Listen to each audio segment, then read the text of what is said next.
right, here we go, here we go, here we go. Yeah. Yeah. All right, people, ladies and gentlemen, good night. It's about Bolo VNR with the space again. TikTok, big up on yourself. Bolo VNR 2.0, big up on yourself. Now, tonight, ladies and gentlemen, call this part 2, exposing Andrew Willis. See? And of course, we are taking it back. We're taking it back, ladies and gentlemen. We're gonna go back. But before we go back, we're gonna talk about what's happening presently. Like I said, like and share the video. Welcome everybody. Chandler, big up yourself. Big up everybody on TikTok. The Andrew Willis administration, and namely Andrew Willis, after the ass whooping that Julian Robinson gave them in the budget debate on Thursday, they have come out with a weak claim. Andrew, you really go Finsac. You really go Finsac. You really want to explore the Finsac thing the realest way. Let me tell you something, ladies and gentlemen. You see Finsac, I want thing easy for us dispose of it in terms of the argument, you know. Excuse me. You see, all I would say to Andrew Willis and the administration is, seen as the people's not extreme beauty wagwan, Mama O3 big up. Seen as the Finsac debacle was the fault of the People's National Party. I want you to release the report. Alright? That's the first thing I want you to do. I want you to release the Finsac report. Because there's no way the Finsac report is implementing any labor right. No way the Finsac report is implementing any labor right. Any labor right that's where I say now, like them have status. There's no way, right, that it would be implementing any of those people. Ladies and gentlemen, this Tuesday, Mark Golden is going to be in the building. Alright? And that's going to be another ASS whooping by the People's National Party. Mark my words. Tell them, say me see so. Ladies and gentlemen, it's not going to be good for Andrew. Because I heard, I hope you guys can hear me. I heard, what's his name? Not good for Andrew. I heard Mark Golden in the presentation by Julian Robinson saying that, listen, man I call out Andrew and I ad-lib. Hypocrite, flip-flopper.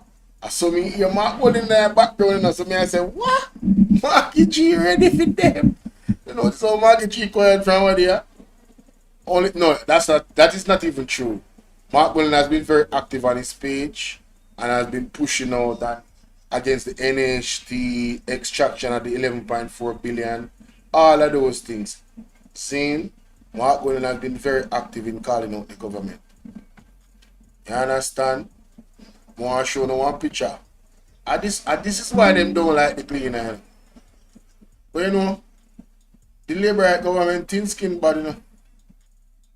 Them know how to, you know, push certain bantering in a parliament. But you see, when the bantering start to reach them start ball out. They love ball out.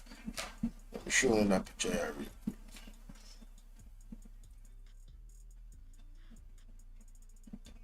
Look on your screen. Well, that is for those who are on this live. The cleaner put out a picture with Andrew. Yo, the people is a nice footwear. Yes, sir, Andrew have on. No flip-flops. Mighty God. way how Julian Robinson deal with Andrew Wicked in the parliament. People them say, yo, Andrew, yeah, he's a flip-flopper, bro. And that's the truth. But anyway, let's get into this, ladies and gentlemen. Take off that off of the screen.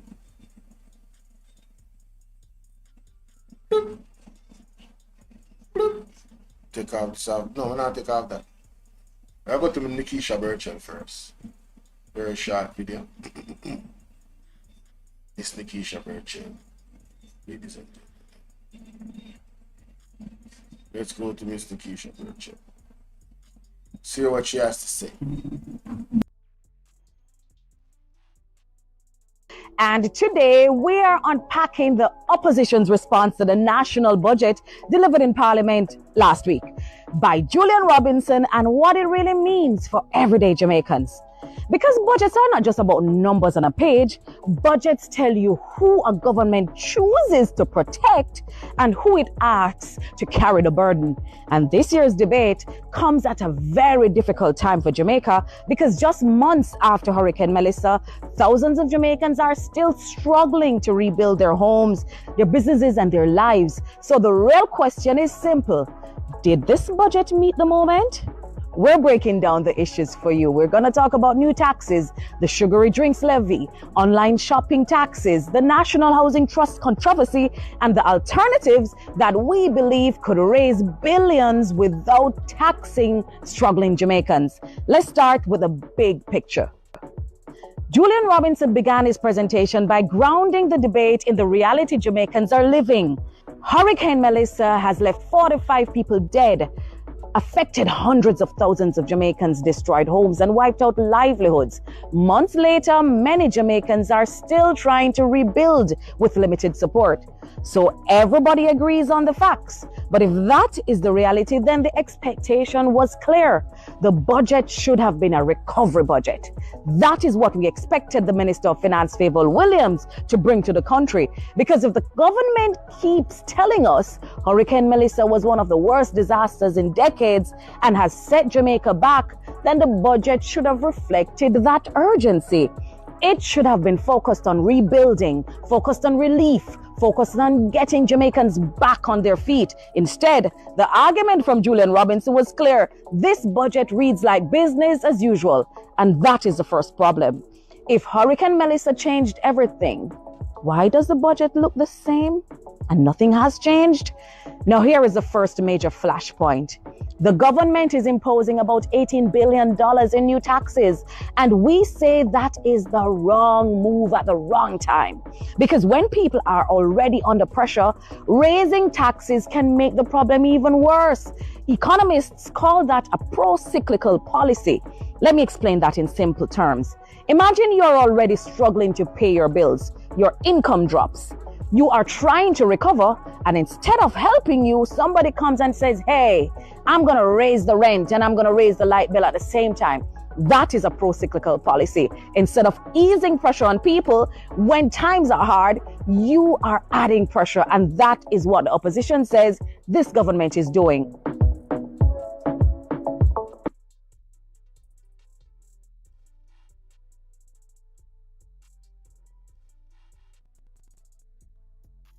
You hear that? Quick breakdown, quick assessment, Nickeisha Burchell on point. There's an article, that came in the hour today. Mommy, me up on the live, Mommy, the phone loud, man. Tell them about the phone, Yeah, clean from around this up. Anyway, yes. So let me go to the article on hour today before I go into anything else. Thank you.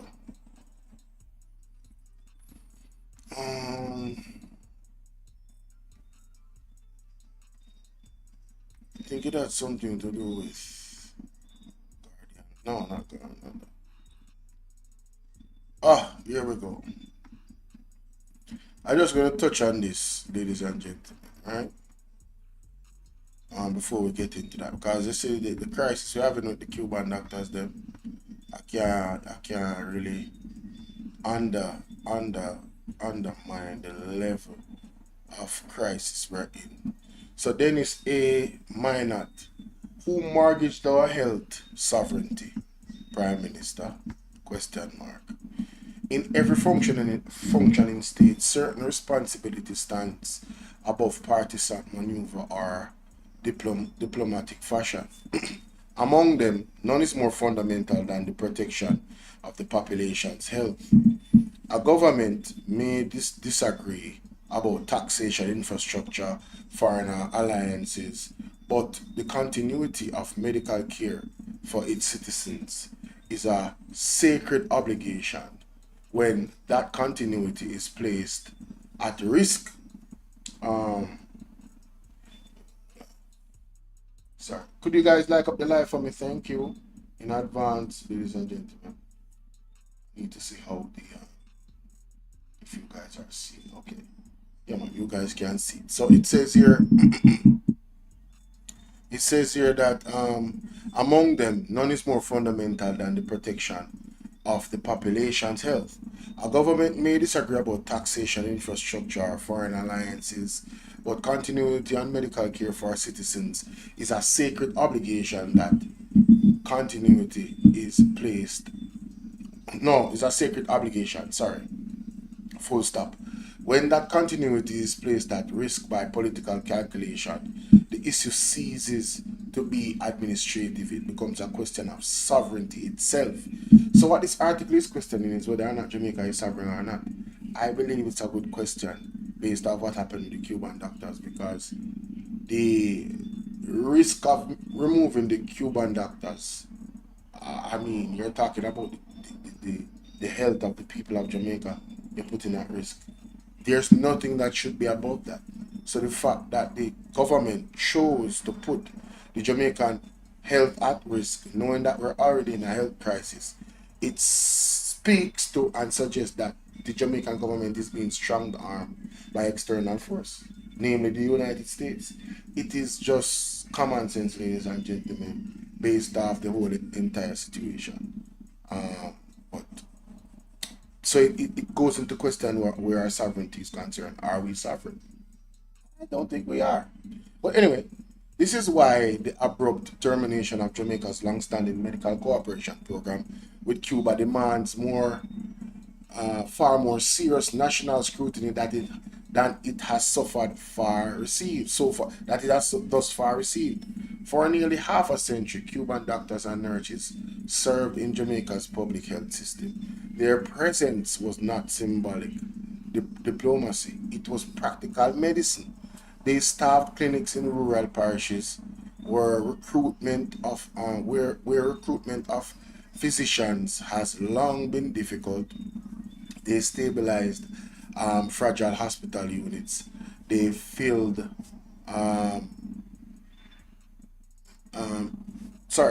they stabilized fragile hospital units. They filled persistent gaps in primary care in community far removed from Kingston policy debates. Their work meant something simple and irreplaceable. A doctor was available when a sick child arrived. Wow, that is putting it into context, I'm telling you. It goes on to say here that a few countries in the Caribbean can claim to have built a perfectly self-sufficient medical workforce. Jamaica is certainly not among them. Our own training institution produced excellent professionals, yet many understandably pursue opportunities abroad. Right? The result is a chronic imbalance between the number of trained physicians and the number willing and able to serve in underserved districts. The Cuban program helped bridge the gap. To be clear, the arrangement was never charity, it was cooperation. Jamaica received the skilled personnel, Cuba received compensation and international engagement for its medical diplomacy. Such arrangements are common in international relations. Nations routinely exchange enterprise, labor, and technical assistance in fields where one partner temporarily holds an advantage. What makes the present situation alarming is not that bilateral agreement has ended. Agreement expire, governments renegotiate terms, policies evolve. The concern arises from the sequence of decisions that allow the program to collapse before the credible replacement systems were firmly in place. According to the official statements, the previous agreement expired in 2023 and negotiations failed to produce a revised framework, right? Acceptable to both sides. Yet, even in certain months, near 300 Cuban professionals continue to serve in Jamaica facilities under residual arrangement. Their sudden departure now exposes the structural fragility that the program had quietly masked for decades. The central question, therefore, becomes unavoidable. Why was the continuity not secured before rupture occurred? If the termination results from external pressure, then Jamaica must explain why its sovereign health needs were subordinated to the geopolitical presence of others. The United States, but some people afraid to say it, but I'm not afraid. Big up Trump, save me, go on their thing. If the collapse resulted from negotiating choices made in Kingston, the public deserves to know why those choices accepted a foreseeable disruption in medical services.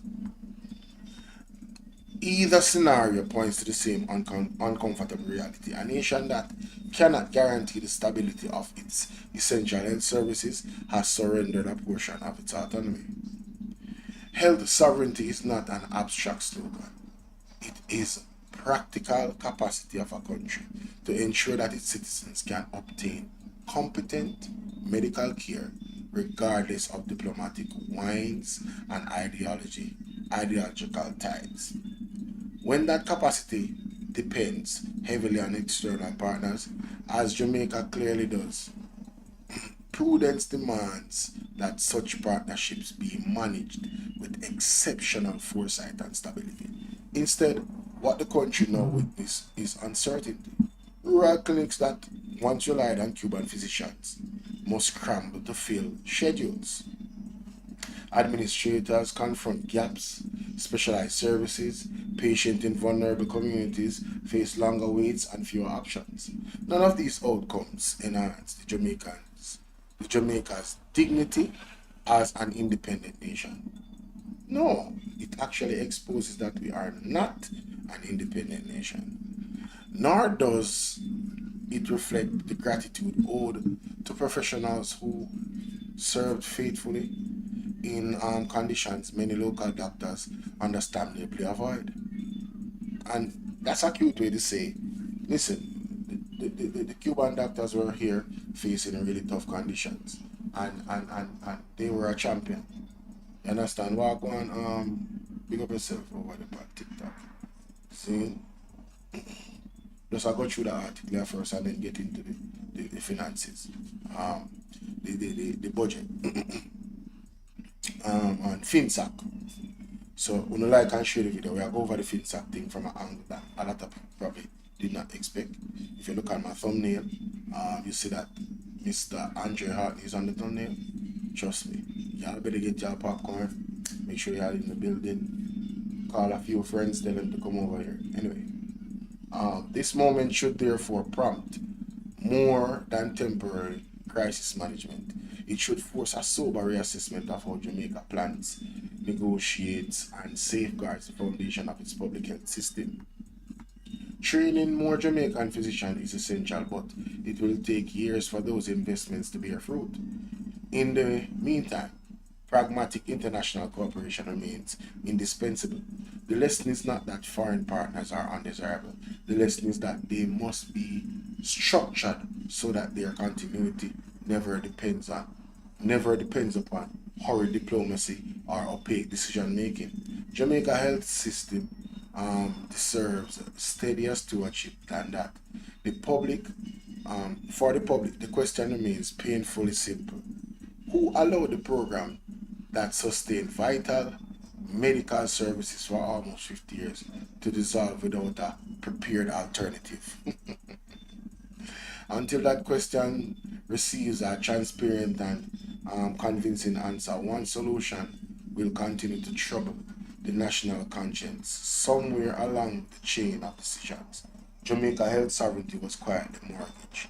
The case of resignation, the case for resignation, the following table outlines the critical failures that necessitate a change in leadership. Duty of care, health and wellness, expose rural clinics to immediate specialized shortage, foreign affairs and foreign trade, prioritize US visa security over Jamaica patient life. Damn. Ryan Campbell, salute my brother. What's up? Operation competence. Failed to present robust plan B before March 4th termination. Foreign affairs and trade portfolio allowed a 49-year-old partnership to collapse via diplomatic note. Public trust misled the public on the security of 300 medicals in February 2026. Foreign affairs denied external influence despite clear regional patterns of pressure. Man, listen. Selvan, what you doing? Yo, Tufton is not the only person at fault. This over Tufton held in some way. This has to do with diplomacy and leadership. So that's Andrew Ones, Christopher Tufton, and Kamina Johnson Smith. All three of them, right there. So they are the ones responsible for this, ladies and gentlemen. All right, let's be very clear. Let's be pellucid. All right, good. Now, like I said before, Mark Golding will be the man of the hour this Tuesday, ladies and gentlemen. Trust me, you don't want to miss it. It's only 2 days to go. 2 days to go, ladies and gentlemen. I'm not going to play the music. But at 2 p.m., hopefully it's 2 p.m. sharp, we will be seeing Mark Golding take on the second leg of a ASS whooping for the Andrew Winsley administration. Alright? Because them full of one bag of mouth and one bag of chattings. But we're gonna move on. Alright, so let's get into this, ladies and gentlemen. Let's get it. Silver them say right there's a So I have to go back, ladies and gentlemen. I have to go back to find this video. This was an interview with Professor Andre Haughton. He wasn't professor at the time, but you know, Andre Stevens kind of prophesied it. Andre Stevens kind of prophesied it, ladies and gentlemen. Right? So let me go back a bit, and we're gonna dive into this interview, and we're gonna get into the Finsac thing. Scene again. Get on a popcorn, share the video with somebody, and get on a notebook, and make we listen to the general break it down. Let's go. That drive by solar or a car that's driven by electricity, because right mix of the Jamaican people. So trying to help them, they don't understand them, it's going to be difficult for them. So they're out of touch, so to speak. So you're saying that them really Difficult for them. Heavy is leaving, and we're yet to see a finance minister being named. we have to be concerned. I think the JLP are shopping around. They're shopping around for credibility. That And is not a common denominator in the Labour Party. yes, that is why they need a heavy duty assistance. And I don't know who is willing now to sacrifice their own credibility to save such an institution. Niger certainly wasn't ready to do so. That's why he jumped ship so quickly. So they are now looking for someone, a scapegoat, so to speak, who they can use to give their institution, their party, and outlook to the business community and outlook to the onlookers that they have the capability to maintain the fanfare that has been taking place. But we know that the Jamaica Labour Party lack the capacity. It doesn't matter who comes. They lack the capacity, they lack the ability to effect change because they do not care about change and upliftment of the Jamaican people. All they care about is the upliftment of themselves and their funders, and they don't understand the dynamics of the Jamaican people. So, trying to help them, they don't understand them, it's going to be difficult for them. So they're out of touch, so to speak. So you're saying that them really lose it, they're out of touch with the ground. So it doesn't matter who comes, they're out of touch. It's like you're a mechanic, right? And you haven't worked on a car that drive by solar, or a car that's driven by electricity, because it's mainly technician work. So yes, you get a mechanic because you're dealing with a car, but the type of car that you're dealing with is a solar type car, or a car that uses electricity. So the mechanic can fix cars but cannot fix the type of car that we have, and that's the problem that we face here in Jamaica. So are you suggesting then that a Favour Williams possibly will not be able to stir the economy well? It's very difficult for them now as non-macroeconomic practitioners to understand the volume of the challenges that we face. If Nigel couldn't do it, he talked about 5 in 4 since 2015, and up now it's 2024 and Jamaica still growing by 1%, and they rate Nigel as their number one star boy, so much so that he has left. Then growth is just beyond their capacity. So do you think the PNP has what it takes to... We've always looked out for the Jamaican people more than they have. One of the reasons why I joined the PNP is because I recognized that the party had faced difficulty with economic management, and I made a solemn pledge that I'll join them to make sure that if and when the party comes into power, we don't make those mistakes anymore. So are you arguing tonight, Dr. Haughton, you're going to be the gatekeeper for Jamaica's financial system and the people of Jamaica? Are you arguing? It depends on where they place me. But from my vantage point at this time, that's the main reason why I decided to become a member of that particular political party, to assist in our ability to maintain prudence and our ability to steer Jamaica. We should not have any more background under the PNP like a Finsac then. Finsac was a solution-oriented tool. What had happened, and many people lack understanding of what took place. Leading up to the end of the 1980s, Jamaica had negative reserves, right? So we couldn't get any foreign exchange to borrow, because throughout the 80s, through the management of the Jamaica Labour Party, the reserves ran down to zero, right? Jamaica wasn't exporting enough relative to what we were importing, but on the financial side of it, we didn't have these large foreign investments bringing in the return on investment. Yes. And Gilbert came and added to that. And we needed capital expansion in a vast volume. And what had happened is that when Jamaica went to the IMF to negotiate, the IMF said we have this 10-point plan called the Washington Consensus. And I need your students to go on YouTube and type in the Washington Consensus. The Washington.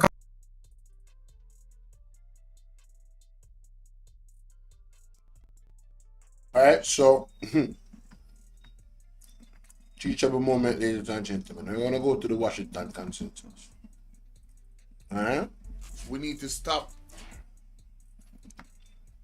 We are going to go to the Washington Consensus, so you guys can get understanding. Not playing no games with them, Jamaica. No games we not play with them. You never know. You never know, you don't know.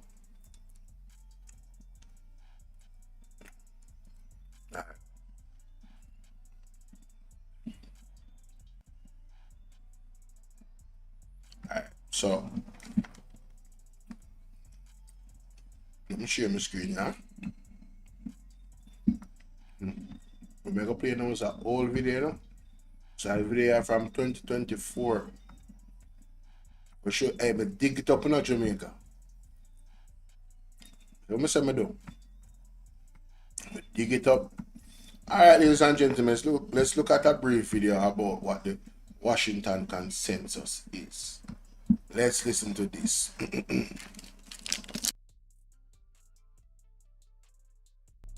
words do the work here for a minute. Quote, the Washington Consensus, as I originally formulated it, was not written as a policy prescription for development. It was a list of policies that I claimed were widely held in Washington to be widely desirable in Latin America as of the date the list was compiled, namely the second half of 1989. Bottom line, Williamson wasn't creating a policy prescription. He was reflecting what he believed to be the prevailing wisdom of the era. And in this, I think he was spot on. And that, my friends, is the Washington Consensus. And here endeth the lesson.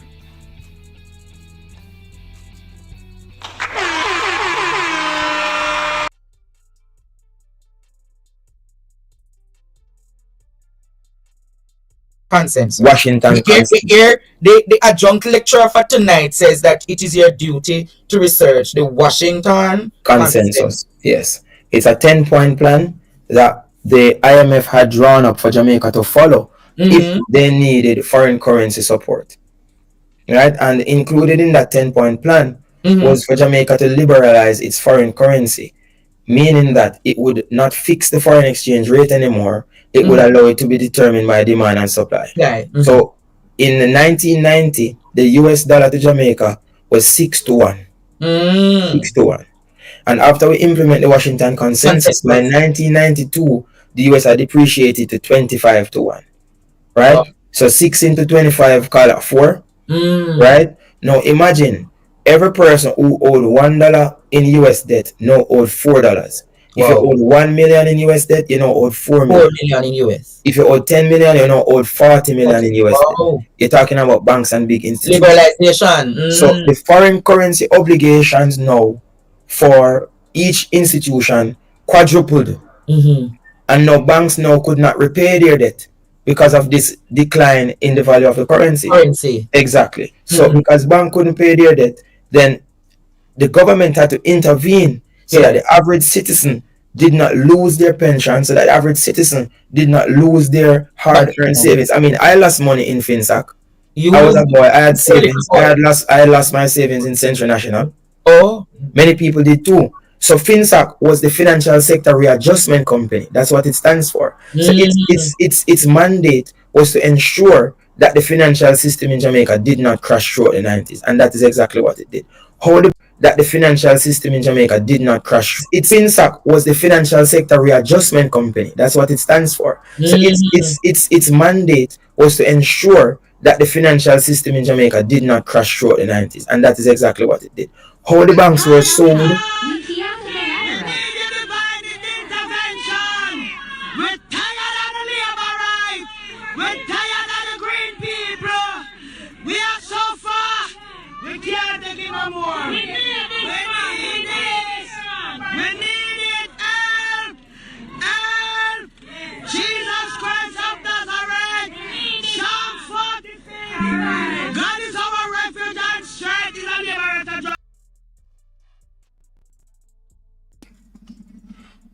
Excuse me. So, ladies and gentlemen,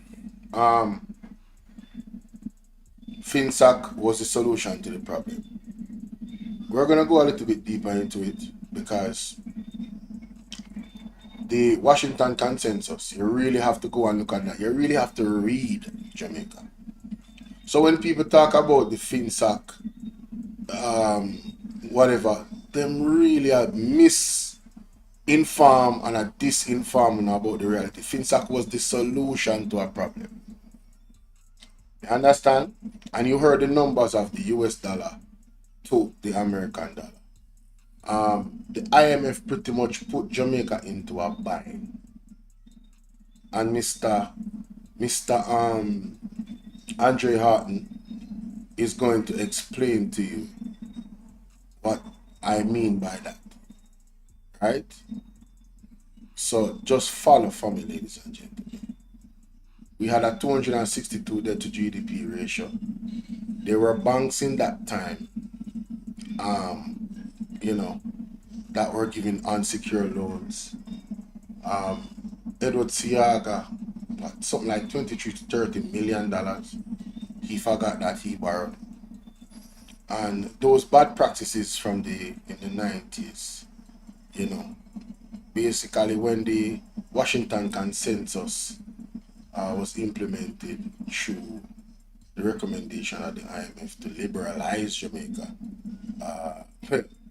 Hear what he said about the loans that are out there and what people have to pay for. He went from 0 to 1,000, ladies and gentlemen. And everybody was going to lose everything. So Finsac was the solution to not have everybody lose everything. It wasn't perfect, but it did definitely affect over 1 million persons positively. Because you're looking at a PMP politician that can tell you that he lost money in that time as well. So that is the truth.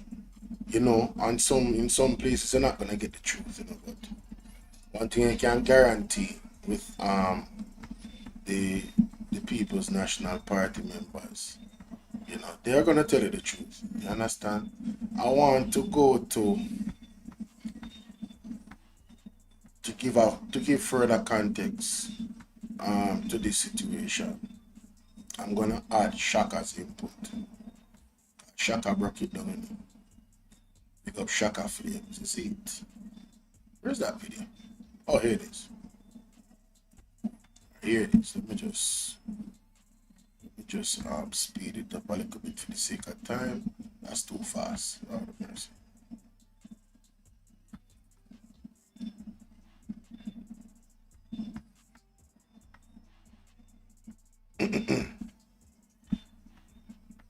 Alright, so let's get to this part of it, right? Big up Shaka. I'm just showing what's going on. So, alright, zoom out that a little.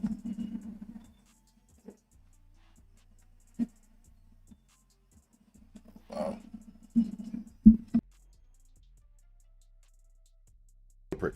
The bank meltdown of the 90s was the first organized scamming in Jamaica.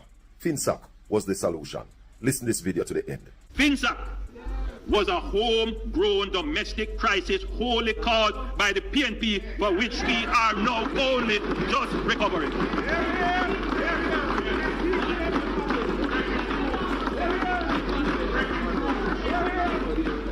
Our debt to GDP prior to the advent of the Finsac crisis was 72%. The government at the time established Finsac to bail out the collapsed financial institution. You know, I realized something. Because Julian Robinson wake up Andrew Willis in the parliament with hypocrisy. I see this Finsac thing come back. And it's something that the GLP love to talk about. Finsac. I want to explain something to you. Finsac was the solution to the first organized scamming in Jamaica. So you first must understand what caused Finsac, why Finsac came about. It was an organized scamming, started in the late 80s into the 90s, where a bunch of labor rights started banks, taking people deposits, squandering the gains, giving out loans, and the collaterals for those loans was sometimes non-existent. Where former Prime Minister Edward Seaga borrowed $30 million US, and his argument was that he never remember. Now as a bank, a man borrowed $30 million US from you, and you not call him. It was a major scam. Ask Ardley Shaw what was his role. Eddie Seaga. And where Andrew Holness used to work back in them days, they find out that. So after the scam happened, a lot of Jamaicans, depositors, would have lost their money had it not been for Finsac. Finsac paid back a lot of these people. In fact, most of them get back their money because of Finsac. And out of Finsac came things like the insurance fund for your bank account. It's Omar Davis that brought those in place. Before Finsac 1989, Jamaica's debt to GDP was 260%, moved from 62% in 1980. So Eddie Seaga and the Labour Party racked up crazy 200% more on our debt to GDP. It was brought down by the PNP to about 72% when Finsac had to be implemented to save a lot of Jamaicans. So, get the full history. Finsac was the solution. The Jamaica Labour Party also spent 130 million, anywhere between 130 and 150 million for a Finsac inquiry. They got the result and realized that labor rights were the culprits. And that is why the Jamaica Labour Party hid the Finsac result. Talk to me more.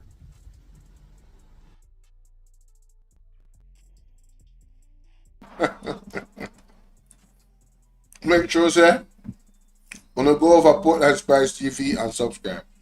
Alright? Big up Shaka. So, carrying the argument a little deeper, where Shaka just carried that a while ago. We're talking about labor rights opening banks, giving unsecured loans, not paying back the loans, banks now call the person for the money, and the people money them use. So imagine that scam happening, right? Imagine that scam happening, and then the Washington consensus drop away from the IMF, right? And those loans balloon, people money, but the bank them take. Problem, it was already unsecured loans. So what did the PMP have to do? PMP was not only fixing the problem from Edward Siaga, 262% increase. Where the 262% debt to GDP is concerned. We didn't have to just battle with that, you know. And I'm gonna show that. I'm gonna show it. I'm not sparing them Jamaica. I'm gonna show it. This is the article again. Jamaica debunking the myths about the 1980s under Edward Siaga. In 1980, Siaga came into power. Debt to GDP was at a ratio of 63%. The debt ballooned to 262% of GDP in 1989, and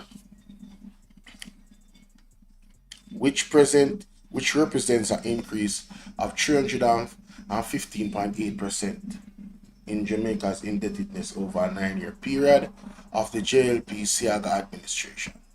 Any single digit growth in the economy in the face of the growth in the debt was no particular significance and consequence. It was so bad, ladies and gentlemen, that if we had a 3% growth in the economy, any single digit, and 9% growth in the economy, it wouldn't have mean nothing. That's what a single digit means. Anything 9 and below is single digit. I want you to understand how bad that was. So there was a compilation of things, right? The whole mismanagement of the economy. Juicy Lips, how you doing, darling? The whole mismanagement of the economy was a cause. That was scamming where Shaka just talk about. Was a causation of Finsac having to help these people that lost everything get it back. Alright? Let's continue with Mr. Andre Haughton, ladies and gentlemen.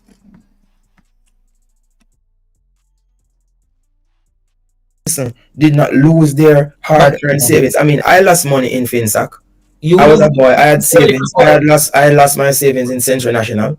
Oh, many people did too. So Finsac was the Financial Sector Readjustment Company. That's what it stands for. So its mandate was to ensure that the financial system in Jamaica did not crash throughout the 90s, and that is exactly what it did. How the banks were sold, the intertwine of it, it's another story. Yes. But the Finsac was a remedial action to offset the Washington consensus that was imposed on us. And even when I went to the fund IMF in 2017, as I discussed, sold, the intertwine of it, it's another story. Yes. But the Finsac was a remedial action to offset the Washington consensus that was imposed on us. And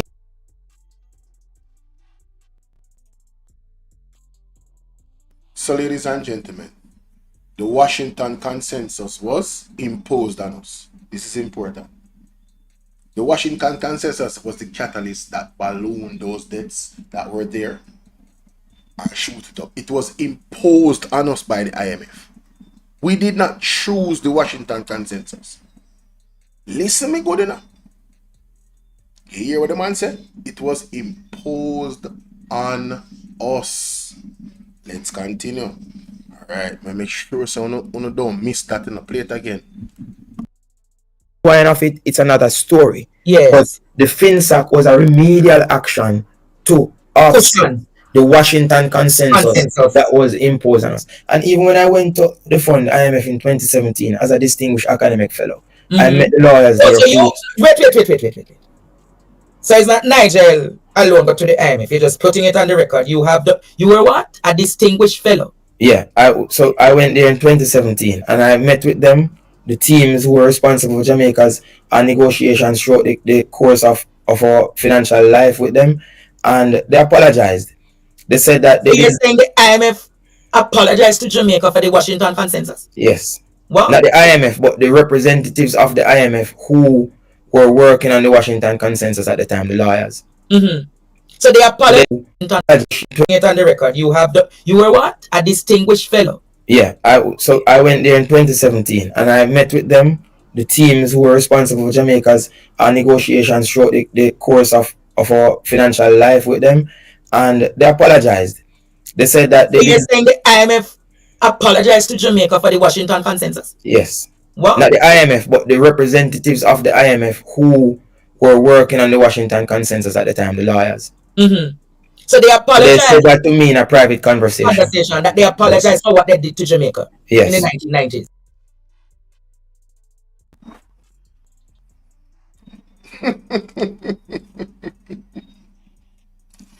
Ladies and gentlemen,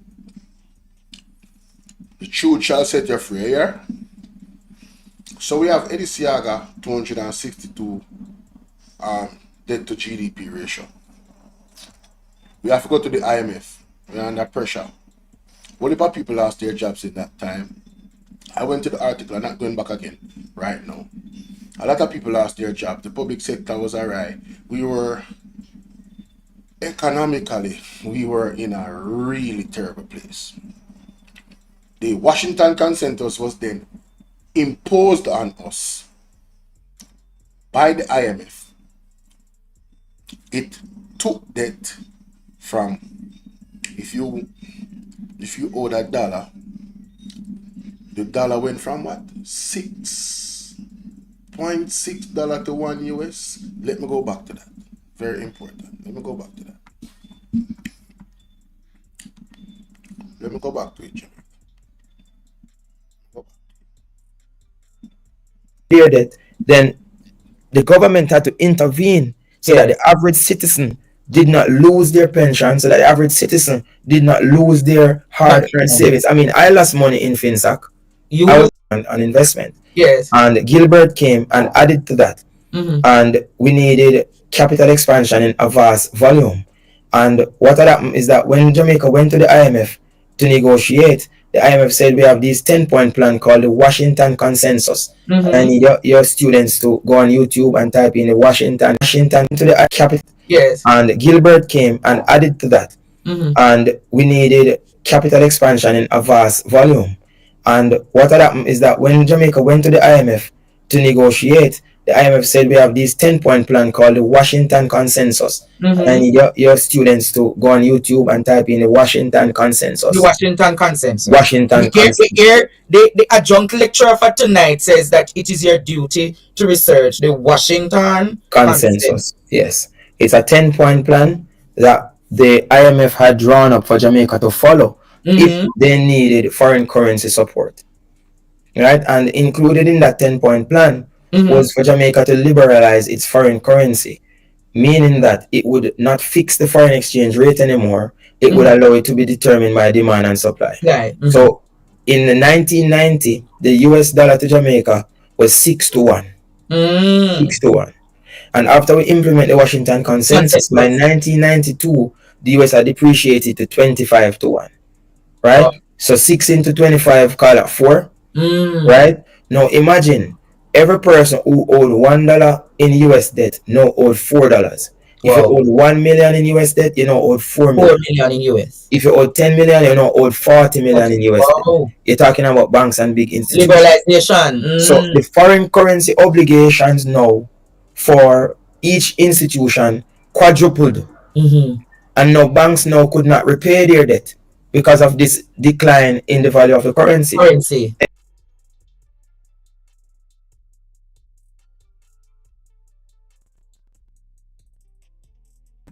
I know somebody is learning something tonight. I know somebody is learning something tonight. So, imagine you borrow from the bank, Jamaica. You own the bank $2 million. After that, Washington consensus was imposed on us because we were low on foreign exchange. No doubt because of the ill practices of the previous administration that had our debt to GDP at 262%. Edward Siaga in the 1980s going to 1990. Mighty God. Look at the truth, Jamaica. This is the raw and adulterated truth of the matter. So, that now, you have $2 million, it would turn into $8 million you owe. Imagine if the bank owed $2 billion and it turned $8 billion. Mind-boggling. You can take the numbers up and you multiply it by 4. It is not good, Jamaica. It moved from $6.6 to $1 to $25 in a one push, just because of what the IMF imposed on us, because we needed what? Foreign exchange. No, some people can argue that at the time, the finance minister might definitely have not understood what this thing called the Washington Consensus would have done, but that's an argument within itself. The conditions were created for the People's National Party to have to seek help from the IMF because they were in a desperate situation. Even with that, the People's National Party was still able to carry down the debt to GDP of the 262 way down in a one quick amount of time, right? And because the Washington Consensus, the reaction to Finsac, so that people did not lose everything, a large majority of the people got saved, and some of them still lost. And Mr. Andre Haughton is one of the persons that lost. His credibility is through the roof, and you heard him say he went to the IMF and they apologized for it. They know what they were doing. They know what they were doing. Not the IMF, but the people that drafted that Washington Consensus 10-point plan. They know exactly what they were doing. Yes, let's continue.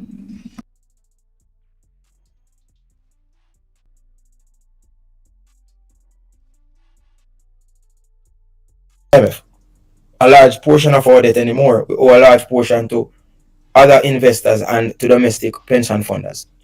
Other investors like whom? Different the teams who were responsible for Jamaica's negotiations throughout the course of our financial life with them, and they apologized. They said that they. So you're saying the IMF apologized to Jamaica for the Washington Consensus? Yes. What? Not the IMF, but the representatives of the IMF who were working on the Washington Consensus at the time, the lawyers. Mm-hmm.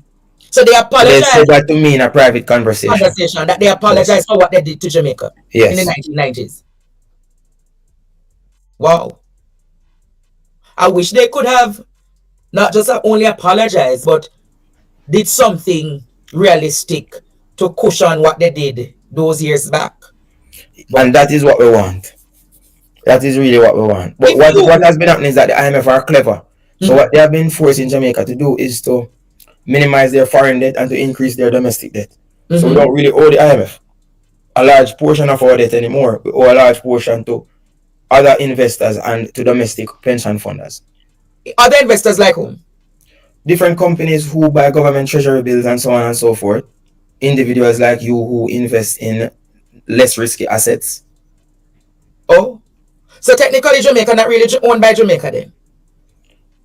What do you mean? Technically, Jamaica is here, but there are other private interests that owns aspect of it.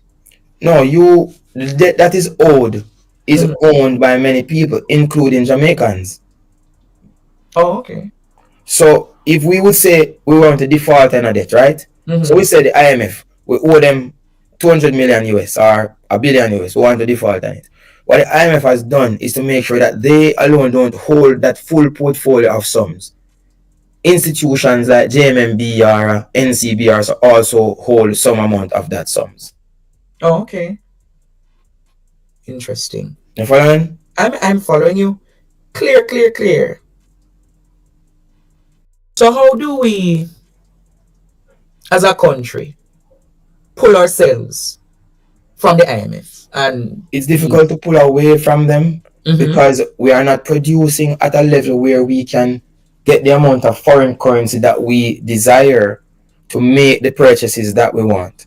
So they have the American purse to give us the US that we desire. Remember, we don't print US. So every time we have this big need for US to buy that fancy jacket that you're wearing or to buy the stove in your kitchen or so on, we have to go to the IMF. So even if your jacket so Jamaica, the material, them fancy material, you know, them make a Jamaica.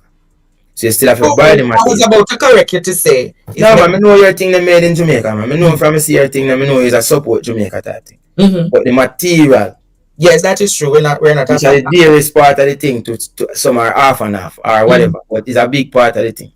So it has to be purchased. So we need the foreign currency in order to purchase it.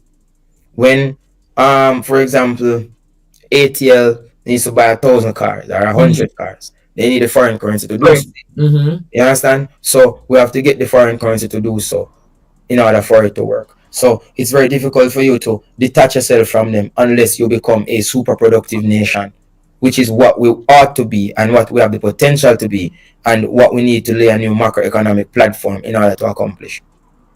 I want to ask you though, Dr. Haughton, what is your take on Jamaica? Big up, Mr. Andre. What we have the potential to be and what we need to lay a new macroeconomic platform in order to accomplish. Big up Mr. Andre Haughton. Big up Andre Stevens for that comprehensive interview. For those who didn't watch this interview, Daniel Rowe, Murderer Confessed, Dr. Haughton discusses the state of economy. That is the video. It was more than a year ago. It was September 24th. Make sure that you guys go and subscribe to PDTV. Alright, get this video up to get this video up to 1,000 likes, ladies and gentlemen, minimum. Now what I want to say, first thing, Mr. Andre Haughton spoke about productivity and what we would need to do to get out under the thumb of the IMF. We'd have to increase our productivity.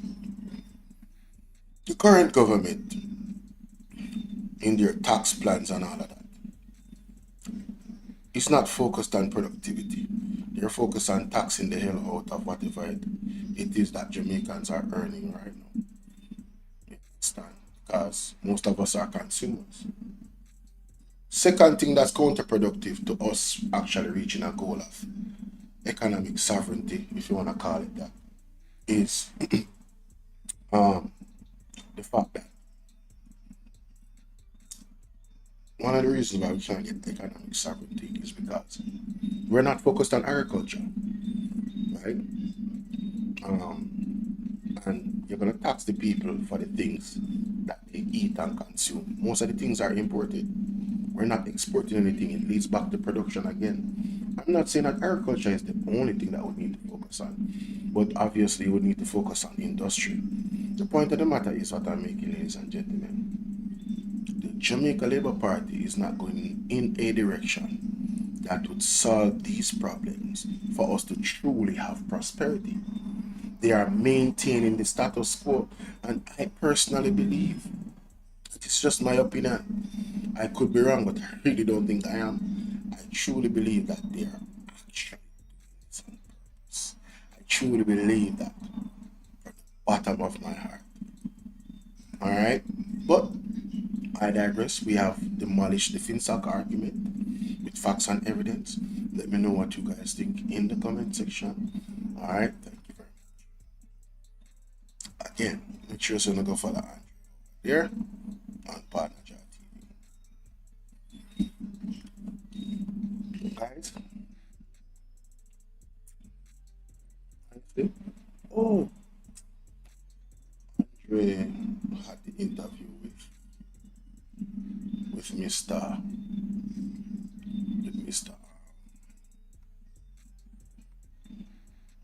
Andre had the interview with Mr. Julian Robinson earlier. Definitely have to take a look and listen to that when I see what it was. Is it not working?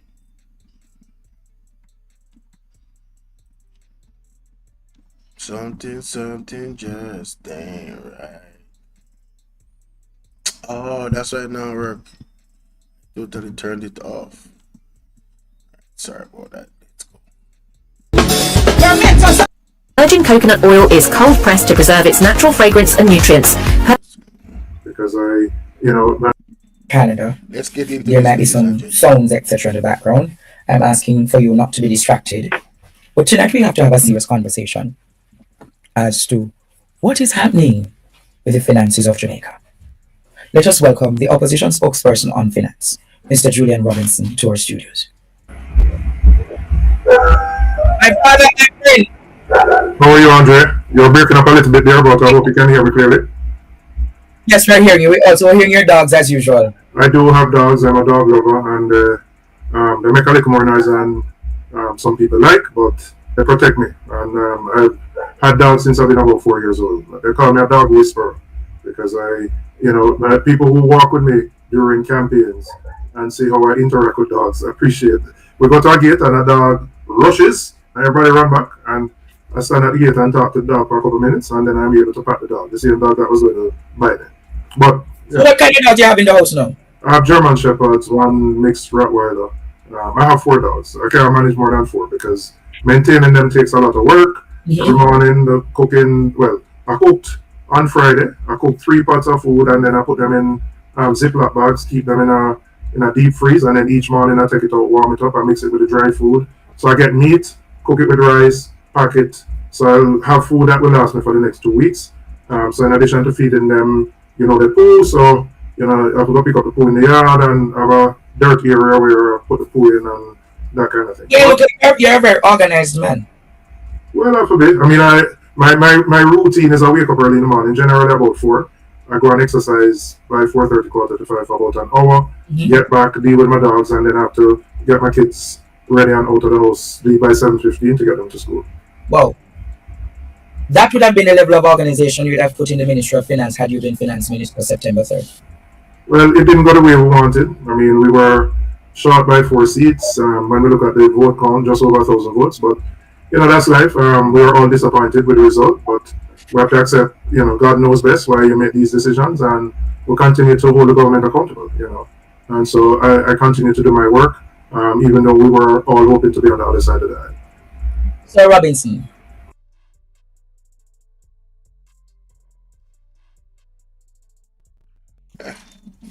Hey, let me tell you something. Andre Stevenson is very good at what he does, yeah?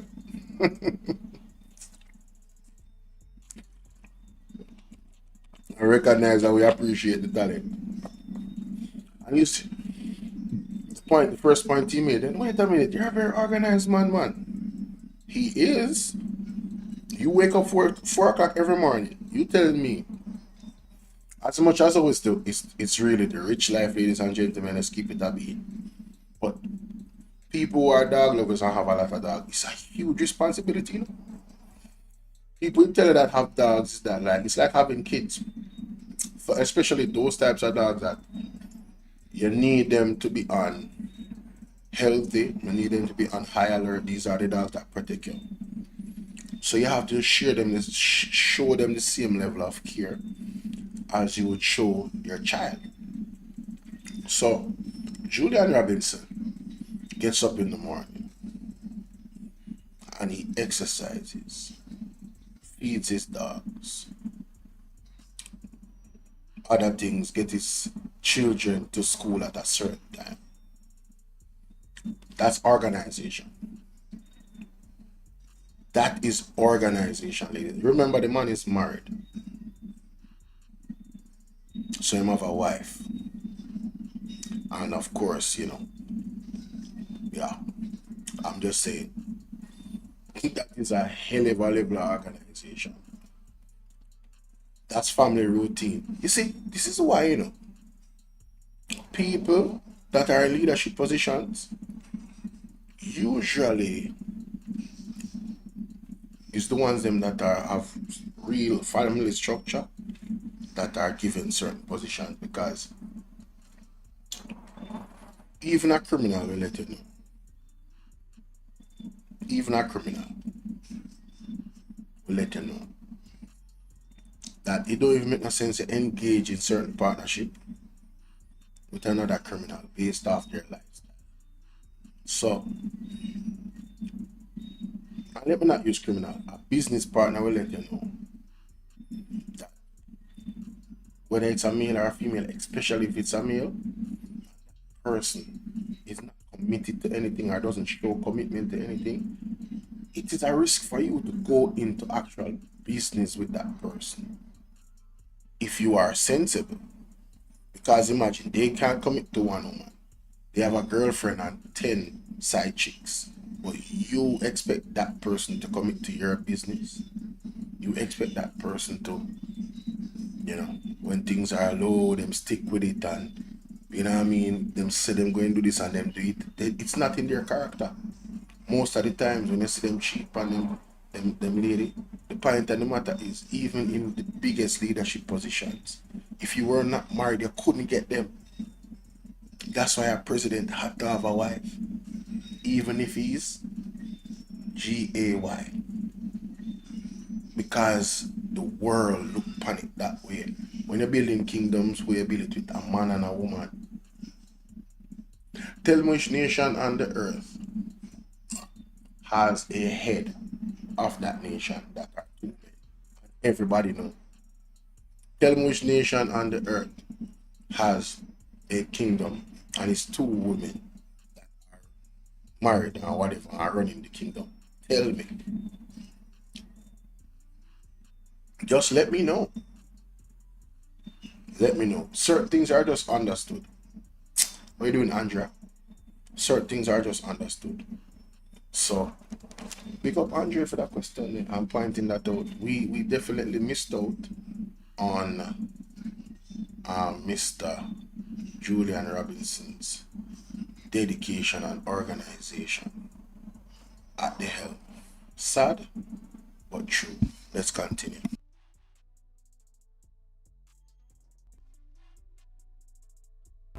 On Thursday, the Prime Minister is expected to speak, and we expect him to come with the preamble that the PNP mashed up the country with 18 years, and he's going to say that the PNP is the ones who destroyed the financial sector through Finsac.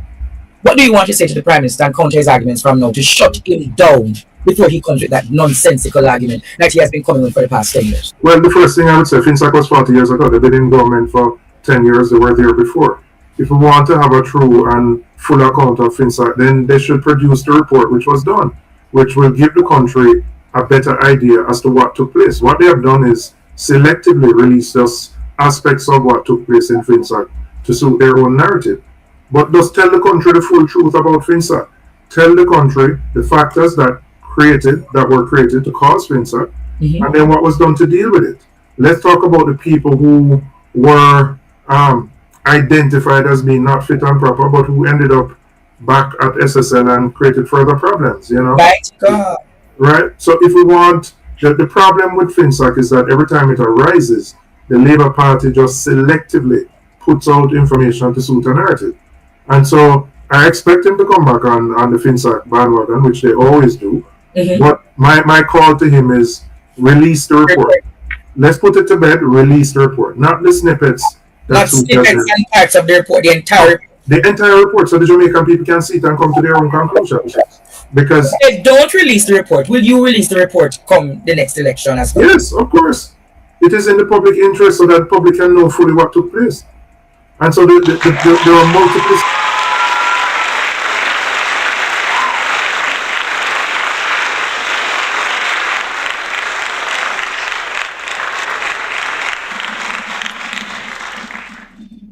Wow, Jamaica.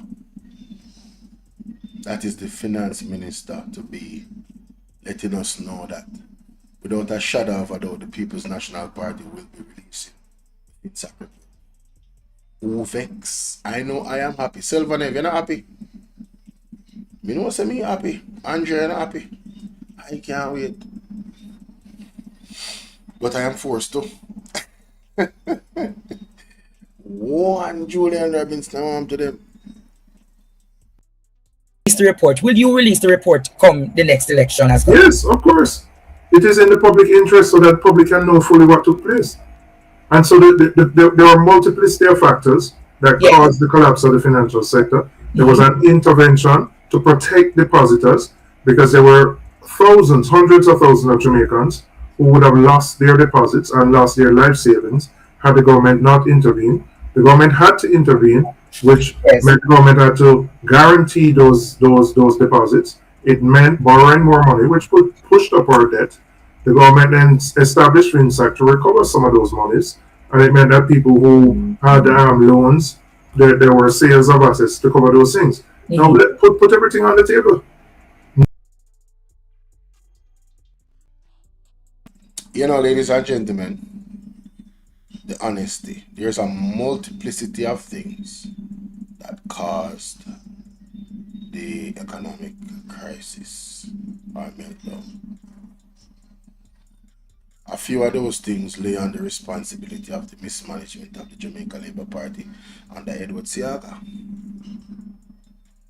Yeah. And thus Finsac was born. Born to fix a problem. So imagine you have individuals opening banks, giving out unsecured loans. What does that do to the economy? Some questions that needs to be asked. What does it do to the economy when somebody owes you $30 million? You as the bank don't go to them and say, but hold on, you're falling short this month on your loan payment. Remember, this is people money, you know. The bank lend out, you know. People money, Jamaica. 30 million, 23 to 30 million US dollars Siaga alone. Siaga alone. The man say him no remember nothing, brother. And the bank ain't a pressure about it. That is why Shaka call it a scam. You understand? Friend and company business. You feel what I deal with? And Andrew Honest probably have some answers to answer as well around that time.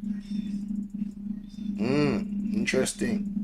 Well, ladies and gentlemen, if you want the Finsac report to be released and we can put this foolishness behind us, and one of the key things that Mr. Julian Robinson said, bro, when was Finsac again? Why are you still talking about it?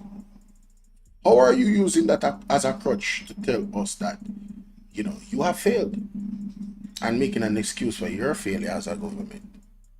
1990? The 1990s, bro? We passed 1990s. We passed 2010. We got 2020. Now we are going to 2030. And you talking about the 1990s, fam? Whose man's is this? The last budget, the man went to independence. I was like, bro, this is not even. Come on, man. You are the one that caused people to be going back on Johannes and going back to these little things, you know. Nobody was going back to these things, but because you have failed as a government, right? And you see the ass whooping that Julian Robinson gave you the other day. You run down for your platform, boy. Oh, I'm gonna put out this video about Finsac. How is that going for you? Me say me nah stop beat it till I'm a bend. We can't, pick up Mr. Mark Jefferson Coding, ladies and gentlemen. This Tuesday, 2 p.m. live on this platform. We'll be going over, reacting to it live on this platform, alright? Make sure. Nobody talks about whenever Finsac comes up. Yes. Nobody refers to the hundreds and thousands of depositors who were able to get back their money, which otherwise they wouldn't have been able to. And if there was no intervention, what would have happened to the country, where all of these people would have lost all the monies they had in their banks? Man. Nobody talks about that. Well, the Jamaica Labour Party doesn't speak about it, and they create this narrative. This government create this narrative, and young people are bought into this narrative. Yes. The PNP mash up the country through Finsac. What do you want to say to those young Jamaicans today? What would you want to really say? I would just say two things on this, right? There were a number of factors that created Finsac. There was a high interest rate policy pursued by the government at the time to combat inflation. We had just liberalized the foreign exchange market, which meant that the exchange rate, which was artificially held under the Labour Party, was now determined by market forces. Those factors led to Finsac. There was also an explosion of new and indigenous banks that emerged in the banking sector in the 1990s, and there clearly were inadequate controls over many of the things that were happening in some of these institutions.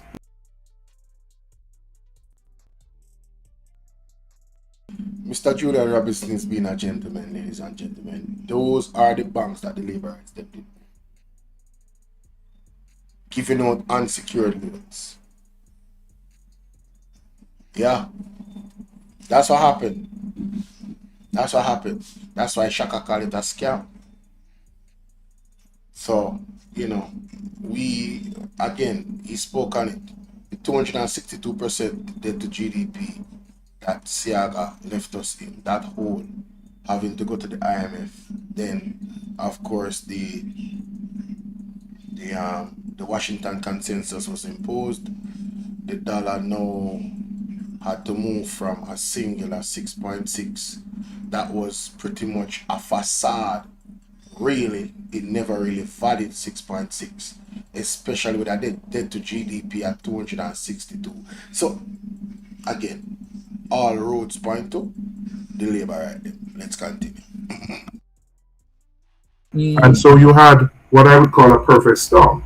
You had an expansion of the banking sector with new entrants. You had a high interest rate regime, which created tremendous pressure on the banks. And then you had, quite frankly, straight up corrupt practices by some of those bankers. Wow. So those factors came together, and that's what created Finsac. And the government took a decision to intervene to protect depositors, which meant the state had to absorb those debts that the bank, right? Now, the question we must always ask is, if the state had not done that, what would have happened to the hundreds and thousands of depositors? Right? What would have happened to them? But you made a point earlier, Mr.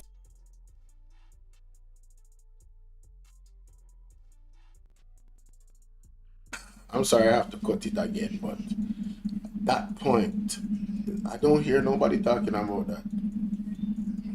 If Finsac was not created, the persons that got back their money wouldn't have gotten back their money. You know, people make the argument about persons that even committed suicide because they lost everything. As he said, it was the perfect storm, but not a storm created by the People's National Party. And that's what we're here to debunk. Yes, and clearly that has been debunked through facts. But nobody talks about, it's like you go to the hospital and the doctor says, you're gonna lose your 2 feet and your 2 hands. I can save 2 of your feet and a hand. And everybody focus on the hand that you lost and not the hand that you saved and the 2 feet. That's what happened here now with Finsac. You know? Finsac saved 2 hands and a feet. 2 feet and a hand. One of them had to be chopped off because the accident was so bad. Finsac repaired the other 3 limbs. So you can walk and have 1 hand same way, but 1 hand cut off. Right? They couldn't save the hand there. By the time they done with the other limb, them the hand there, just never make no sense. It dead.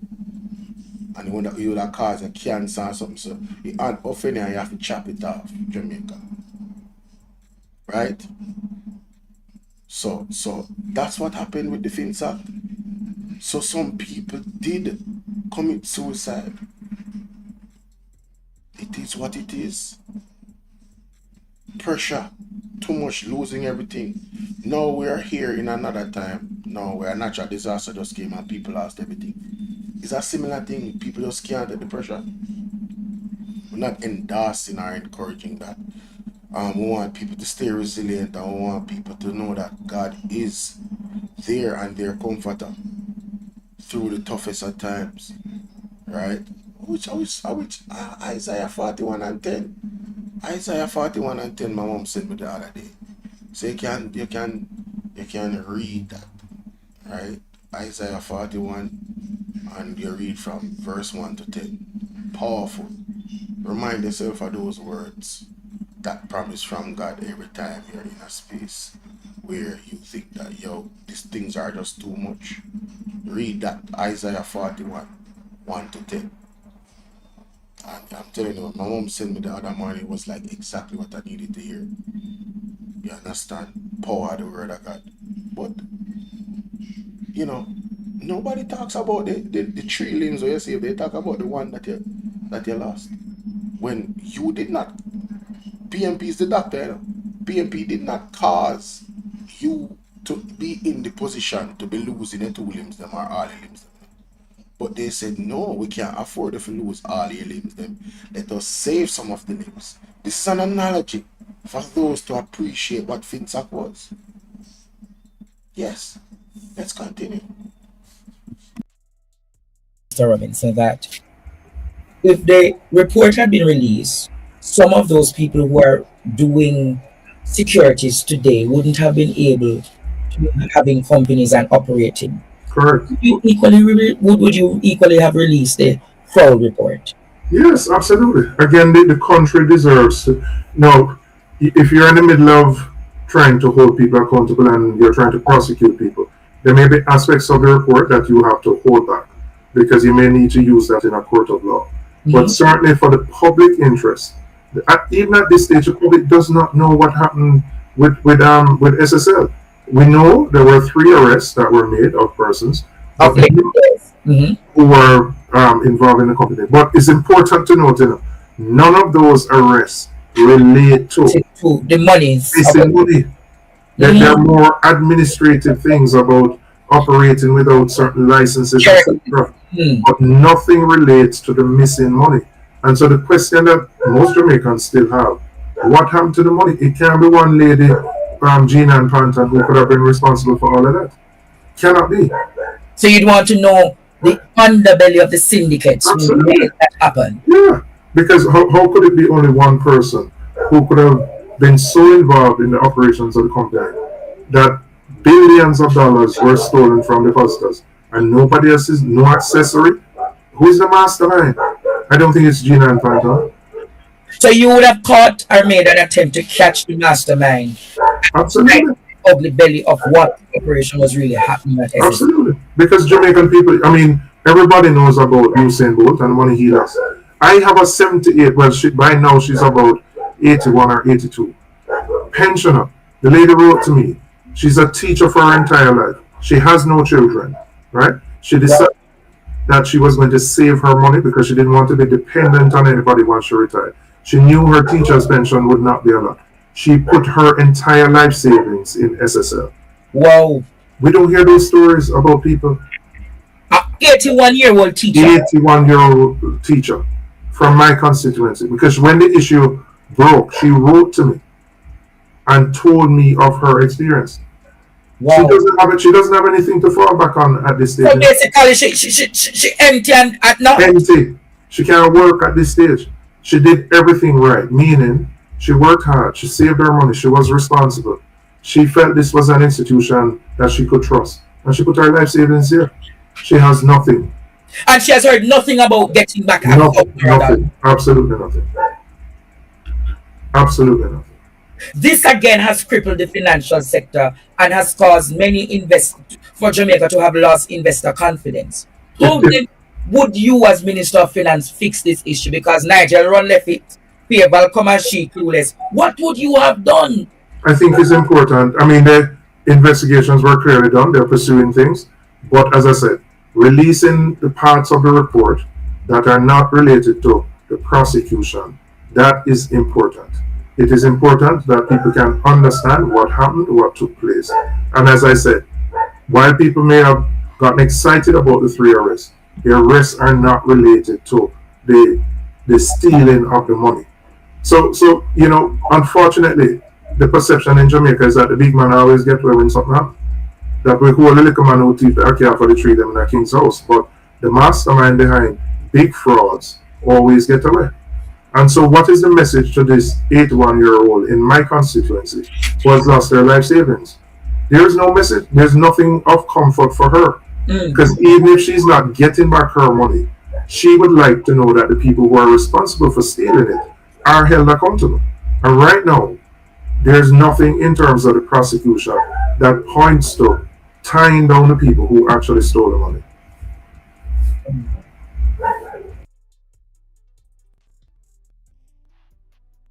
Wow. SSL. I'm telling you, Jamaica,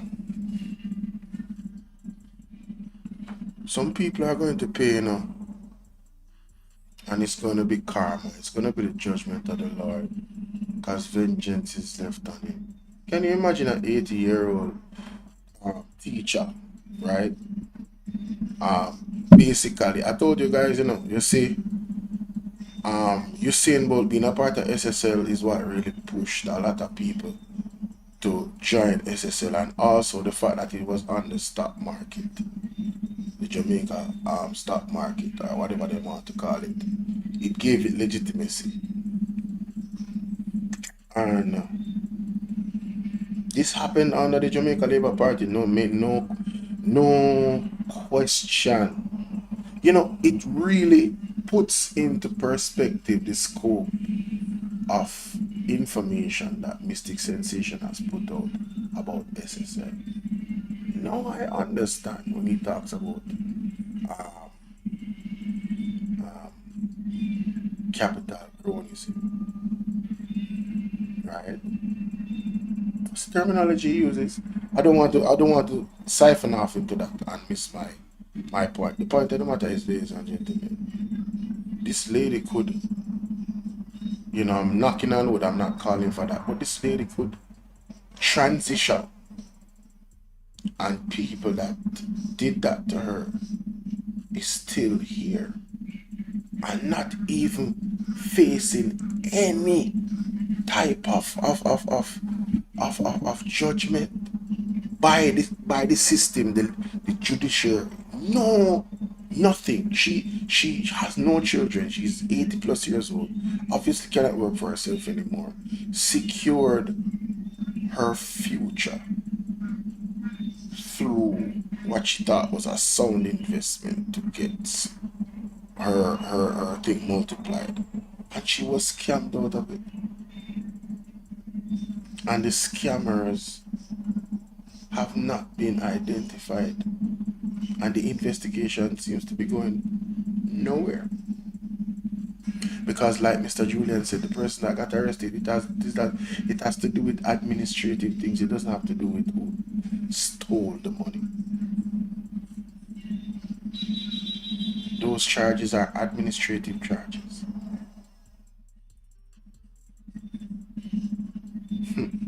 Wow.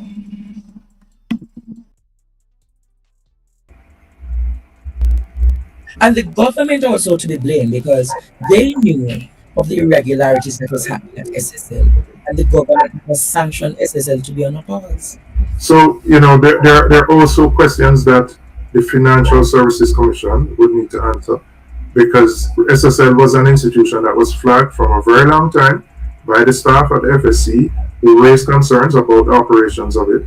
And the board actions were recommended that I believe, if they were taken, would have protected depositors' monies, and those actions were not taken. So I think, part of the disclosure and the investigation has to be how FSC acted based on information, or did not act based on the information that it had, and why was an institution that was flagged years of very serious concerns allowed to continue, to the point where now you have this massive fraud.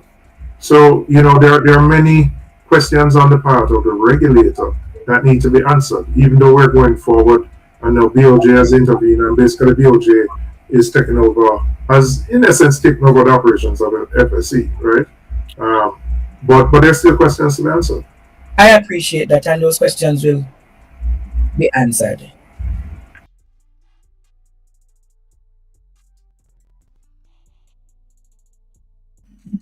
I am gonna leave it there. You guys let me know what you guys think about Mr. Julian Robinson's commentary where Finsac is concerned, and also myself. What do you understand? What you don't? Just run up the question in the comment section, ladies and gentlemen, because you know we really have to put the Finsac thing behind us. This lie that the Jamaica Labour Party has perpetuated. It's getting annoying. We can't move forward with this lingering. Pick up yourself, Jetline. I'm on live on YouTube now. If you want to, if we need to, we need to be at a place where we're looking forward. All the mistakes I've made already. You have spoken about fiscal discipline and fiscal prudence, Andrew. Those laws are put in place. Fiscal rules and discipline to make sure that we're off track. So the train, that is the economy, stays on track. Off the rails like it happened with Siaga and like it happened Mr. Bruce Golding while Andrew was there and Siaga and Daddy. So him had his son, and now worse things are happening under him. I digress. What I'm saying is this: we are ripe for growth. We need fresh blood, fresh ideas. We cannot continue the same way over. Expect to get a different result. Yes, the fiscal rules and fiscal disciplines is necessary, but that is the foundation now. We need to build the walls, the rooms, the apartments of prosperity for this country. Guess what? The people are very integral in that. Yes, we need a cultural change where productivity is concerned and professionalism and all that good stuff. But I believe in our people. I really do. I think if we should focus and be disciplined, I don't think there is much that can stop us from going to the top of any industry anywhere around the world that we, choose to tap into based off our own resources that we have here in Jamaica and what we have to offer. I don't think we'll be second to anybody after a while. I really don't. So let me know what you guys think in the comment section, ladies and gentlemen. Like, share, subscribe. Get this video up to 2,000 likes. Alright. Alright, so guys, not gonna prolong it. I did an hour and a half. This is what I wanted to come and take a listen and take a look at. Like I said, do your own research. Go and look up the Washington Consensus. Read what you have to read. Mona listened very early at Jamaica. Read. Miss Curiosity, kid, how you doing? Big up. Yes, that's all I'm have to do. I release the report and stop deflecting and stop delaying. That's a fact. But like I'm saying, ladies and gentlemen, I'm gonna go to my bed. And thank you guys so much for your time. Appreciate you. Tuesday. Hey. Alright, make sure y'all in the building Tuesday, man, 2 p.m. Alright, right here on Bolo VNR 2.2. Alright? TikTok, pick up yourself. YouTube, pick up yourself. I'm out.